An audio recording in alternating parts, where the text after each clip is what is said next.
I'm delighted to have with me here today Brian Kolia, who is a lecturer at Malua Theological College in Samoa. Brian, welcome to this conversation. Oh, thanks for having me, Steed. All right, so of course you're in this wonderful part of the world. You're in Samoa. You're involved in oceanic biblical studies. You're involved in island biblical studies and a number of other unique things. Tell us, what brings you to biblical studies?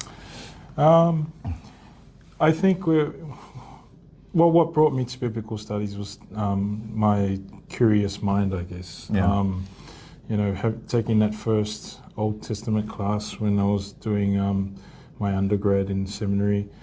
It was just intrigued about a lot of the new things that I was learning, and in particular things that I sort of believed in and then started questioning after that, and I was just wondering how is this going to impact my life and my own vocation.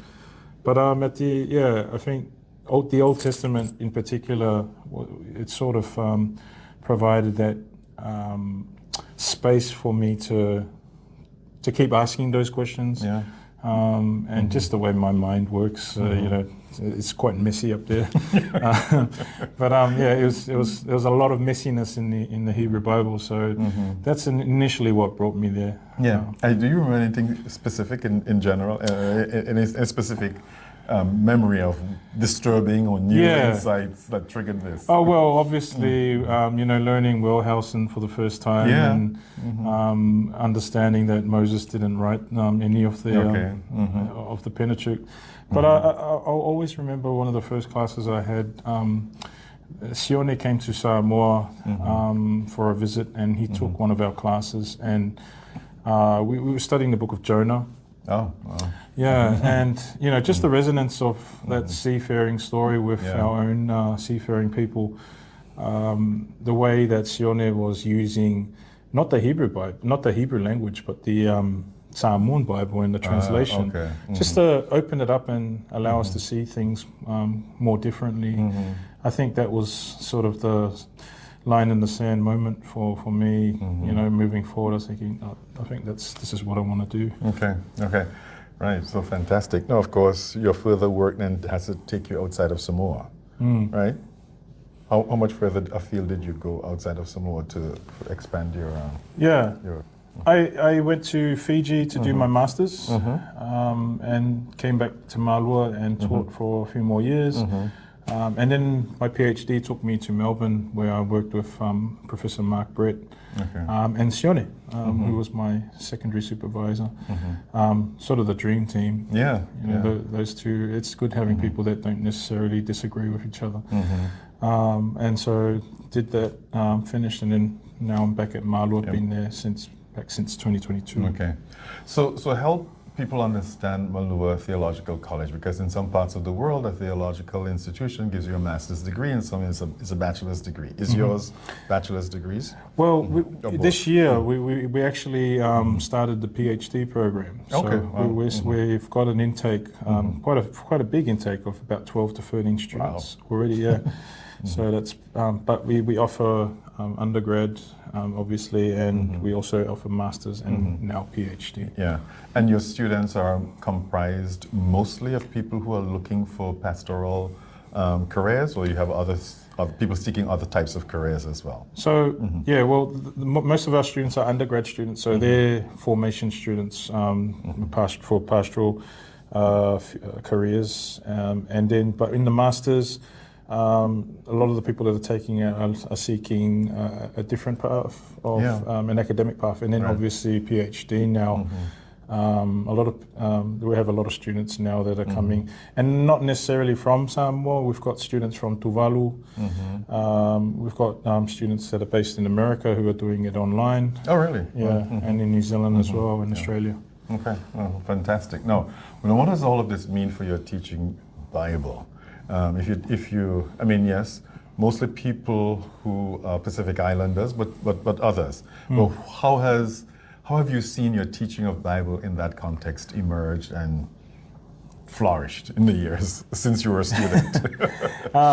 Yeah, I mean, I'm still that curious very person, good. but I think with my teaching now in Malua, a lot of it now is trying to be more conversational between our sort of our local context of reading. With scholarship that's already out there, in particular Western scholarship that's done all that hard work in terms of historical critical stuff. It's about then utilizing our hermeneutical frameworks that we develop here in the Pacific, and how not as a way of replacing them, but more to be in conversation, and to sort of seek out alternative modes of understanding and reading scripture. Yeah. Now, of course, these are some very specific Pacific Island and Oceania positions that you're articulating. So we know that there is an organization called the Oceanic Biblical Studies Association, right? OPSA. They meet. How often do you meet? Every 2 years. Every 2 years. So. And this is mostly biblical scholars from the Pacific Islands, but also includes New Zealand and Australia, where a number of Pacific Islanders live, and of course scholars who aren't from the Pacific Islands who are in New Zealand and Australia. And any place I'm missing? No, that pretty much covers the breadth of it. Yeah. Right, that covers it. So tell us a little bit about UPSA, if you want to, and some aims and highlights. What's you've been able to accomplish in the last few years? Well, I mean, we can't talk about OPSA without talking about Sione. Javier. Yeah, right. Yeah. He's one of the pioneers of OPSA, and people like Nasili Wakauta and Vaitusi Nofuainga. These are people that were involved in trying to help biblical studies find its place on the international map. But over the years, I think a lot of the highlights that we got, that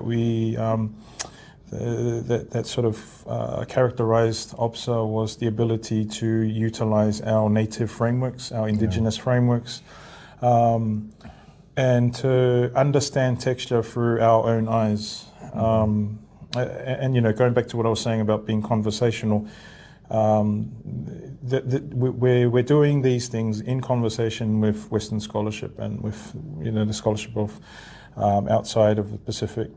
But those are the highlights, is to hear the different variety of perspectives, because I think what a lot of the people from New Zealand and Australia didn't realise was that even within Pacifica, there's just so much diversity. Yeah, right. I mean, different voices, different perspectives, different languages. And so for them to hear that, it's sort of negated that whole mentality of us being some sort of a monocultural hub. Yeah, right, because Fiji is very different from Samoa, right? Fiji is its own unique thing. Samoa is different. Tonga is unique, and I think in all of these Bibles, where in all of these islands and nations, where the Bible is situated is very different. Yeah. Because if I understand it, you have a very dominant religious culture in Tonga. But do you have it to the same extent in Samoa and Fiji and Tuvalu and other? Yeah. I mean, it's exactly. I mean, I think. I mean, the only country that I would say that has some sort of a lesser influence of the Bible would be perhaps Fiji, because now they have. They have a strong Fijian Indian community. Yes. So you've got the Hindus and the Muslims, the Islamic community. So, but in the rest of the Pacific, Christianity is very profound, and therefore the Bible has a significant place in our. In our spaces. Yeah, of course. I keep thinking that Fiji is similar to the country I grew up in, rather than it is to Tonga. Yes, because we had the same sort of African Indian influence, That's right. Hindu, Muslim, Christian influences as Fiji does. That's it. But that's what the British did. So that's British colonialism Legacies, that's replicated in different oceans. That's it. Yeah. So this, I think then that gives texture to biblical work in these islands that I think you're trying to map. Now, So one of the things, as you say, we talk about Upsa, we have to talk about Ziona Havea, but we also then, of course, have to talk about Talanoa. Yes. So let's start with an explanation for some people who don't understand, and then we'll get into it. Yeah. I mean, Talanoa, it's a common word throughout the Pacific, especially through a lot of the Polynesian cultures. But, you know, Sione has his understanding that a lot of people often use in their works. Sione says that Talanoa is story, telling, and conversation all as one. One cannot exist without the other. So there's a fluidity in terms of the Talanoa. Now, where does that fluidity come from? You know, with our island surroundings, with the moana, the ocean, obviously we're categorized by our surroundings, and therefore, because we are moana people, we are fluid in the way we think, the way we speak, the way we interact. And you know, there's no real set type of direct destination in terms of what we do. We just sort of go with the flow, you know. That's the island. I mean, you would know that. So Talanoa, therefore, the way I would understand Talanoa, I'd imagine a fishing analogy, because if I was to break down Talanoa from a Samoan perspective, Tala means to open, and Noa, it can mean a lot of things, but in this fishing analogy, it can refer to the knots in a fishing net. Yeah. So you can't use the fishing net unless you open up the knots, right? So tala, opening the noa, the knots. Once you open all that, then you can use the fishing net. So talanoa, in a sense, is like that as well, where it's a process of untying the knots. And what are the knots are in terms of the biblical text? It's, you know, the contradictions, the ambiguities, the inconsistencies. Those are the knots in the text, and so we're always trying to untangle those knots in Talanoa. Yeah. Well, that's good. I think that I do like that explanation. Of course, right? It's well, in another sense, somebody will use the term aporia, right? What are the internal contradictions and so on? And several other people have been able to do this. So, how? As you adopt such a stance with if you want to put it this way, some of the established structures of biblical studies, here are the things that you do. How do these two things come together? Are they constantly in conflict, or again, is that another knot that you have to unravel? Well, you know, I think that's the that point that you just mentioned just then about untying knots. Sometimes there are knots that Western frameworks can't untangle.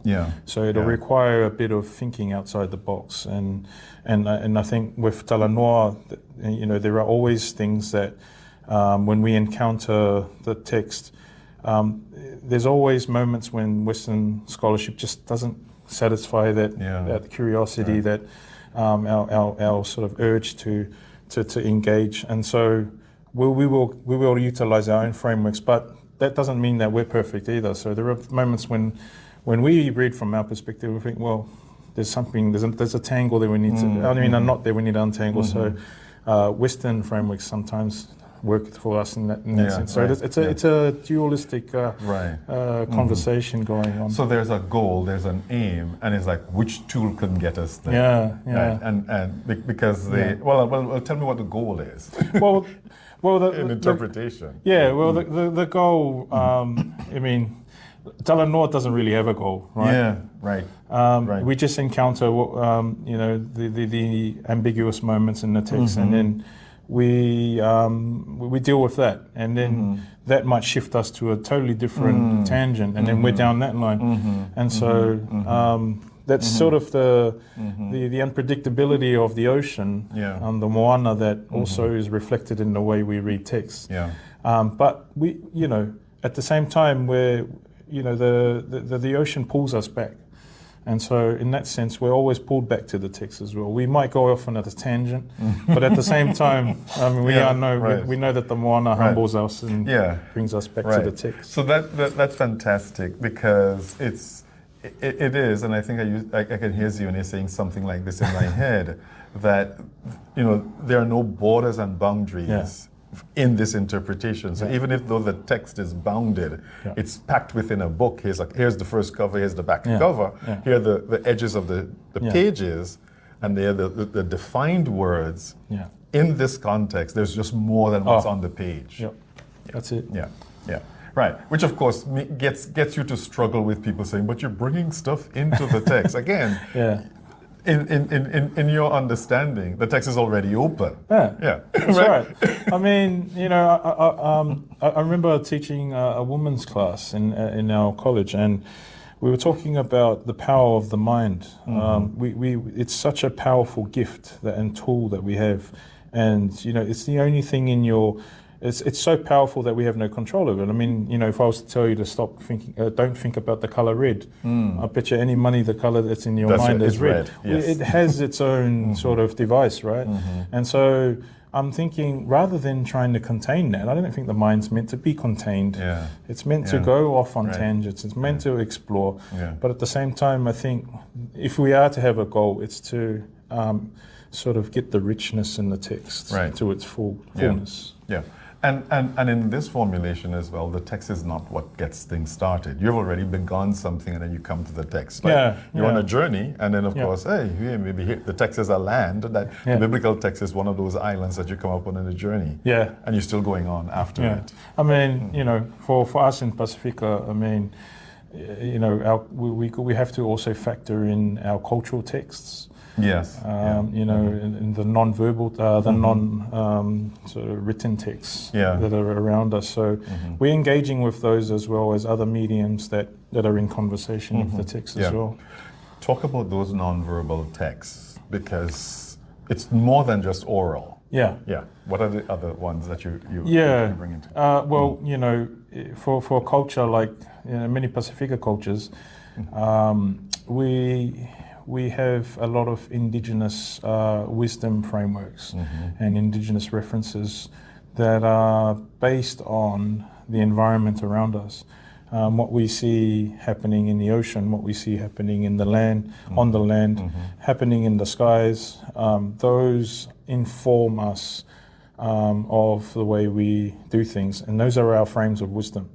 And so these are texts that we've been reading from, the story about our ancestors is that there were navigators that came from Southeast Asia, as some historians would say, and they only read the stars and the currents in the ocean, and yet they were able to traverse these huge bodies of ocean to get to our lands.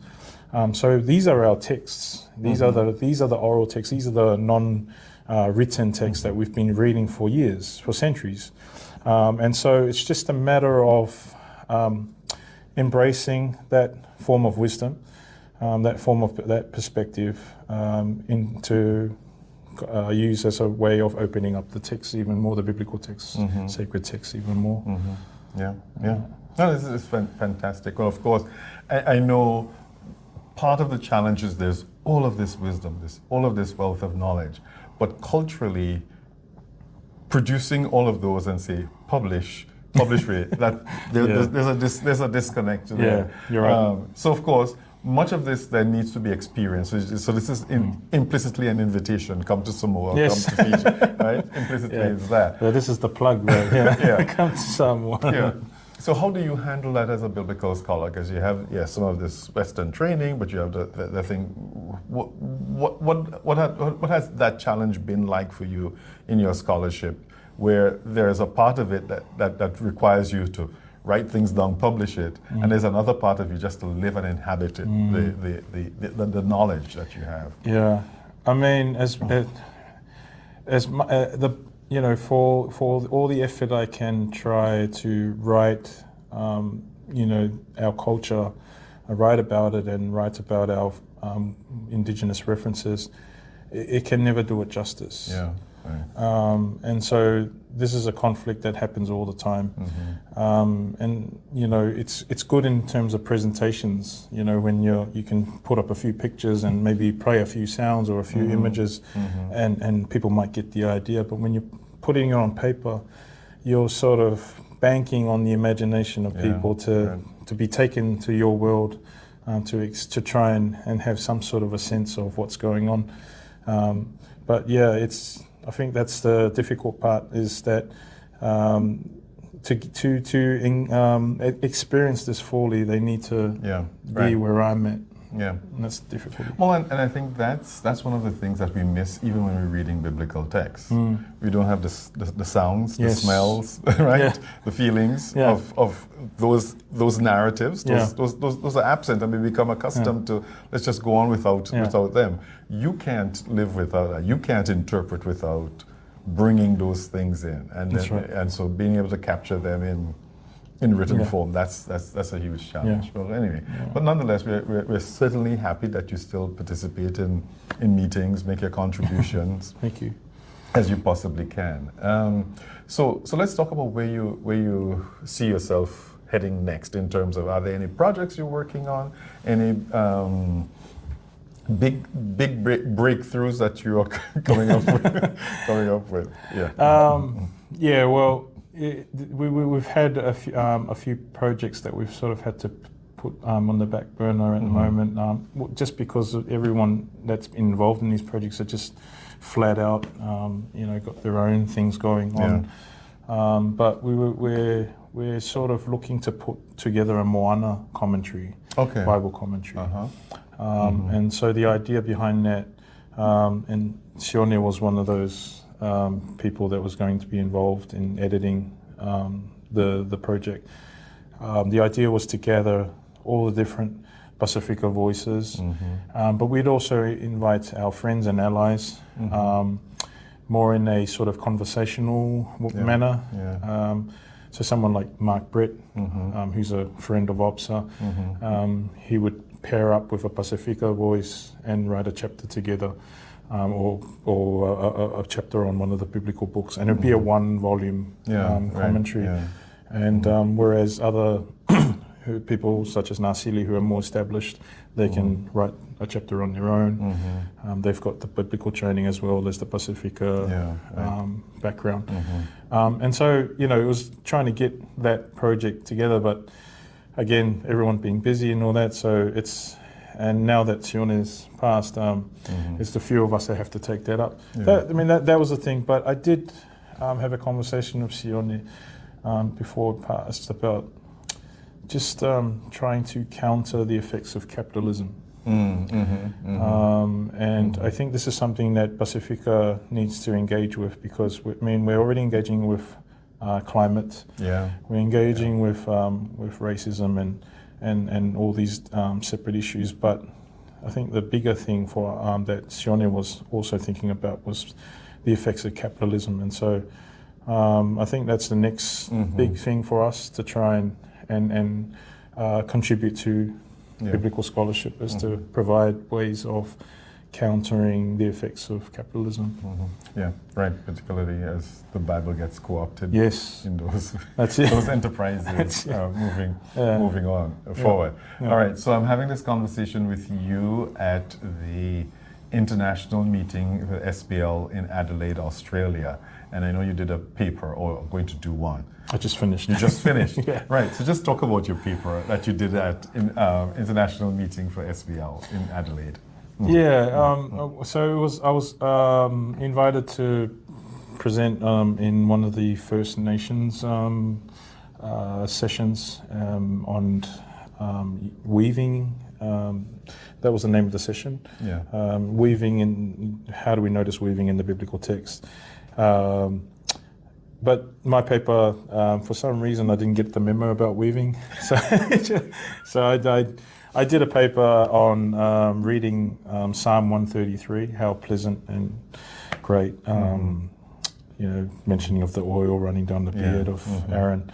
And so I did this particular text it has a real pious nature to it, and it seems to be read that way in a lot of spaces.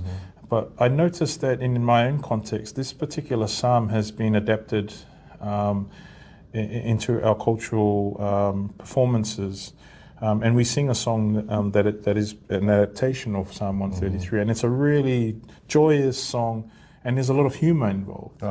And so I remember a paper, a chapter I wrote about humour in the Bible, and how we need to sort of let go of our pious natures in order to read Scripture with our native eyes, with our humour and our tendencies for humour.